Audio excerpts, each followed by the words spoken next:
আমরা এখানে অনেক মানুষ তাদের অনেক সময় হসপিটালে যাচ্ছে না বা হসপিটালে এত মানুষ ভিড় করলে এই ব্লাডটা তারা নিতে পারবে না। হসপিটালের সক্ষমতাও অতটুকু ওই পরিমাণ নাই। যেমন দেখা যাচ্ছে ঢাকা মেডিকেলে প্রচুর ব্লাড প্রয়োজন, ওখানে লোক নাই।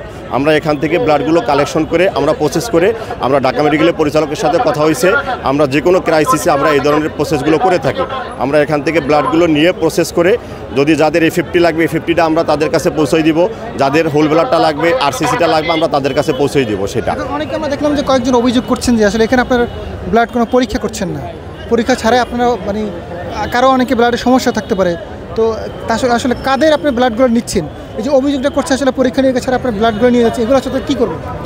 অভিযোগটা হলো যে আসলে ভ্রাম্যমাণ যে ব্লাড কালেকশনগুলো হয় ক্রাইসিস মুহূর্তে, সেটা আসলে এখানে টেস্ট করার মতন কিছু থাকে না, এগুলো ল্যাবে টেস্ট করতে হয়।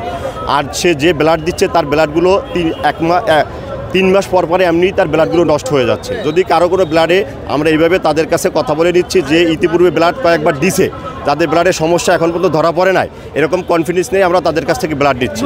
যারা নতুন নিচ্ছে তারা আমরা তাদেরকে না দিতে উৎসাহ করছি। একান্ত যারা দিতে চায় তারা দেখা যাচ্ছে যে তাদের লস হবে না, লস হবে আমার, কারণ আমি যে ব্লাডটা কালেকশন করলাম সেখানে আমার একটা ব্যাগের দাম, সেখানে আমার প্রসেসিং খরচটা আমার লস হবে। কিন্তু যে ব্লাডটা দিচ্ছে তার ব্লাডটা 3 মাস পর পরে এমনি তার ব্লাডটা শরীর থেকে নষ্ট হয়ে যায়, কারণ সে ব্লাডটা দিচ্ছে তার কোনো লস হচ্ছে না, লস হচ্ছে আমার। কারণ আমার এই ব্লাডটা যদি কাজে না লাগে তখন আমার একটা ব্লাডের প্রসেসিং খরচ আমার প্রায় 1500-1000 টাকা এখান থেকে লস হয়ে যাবে।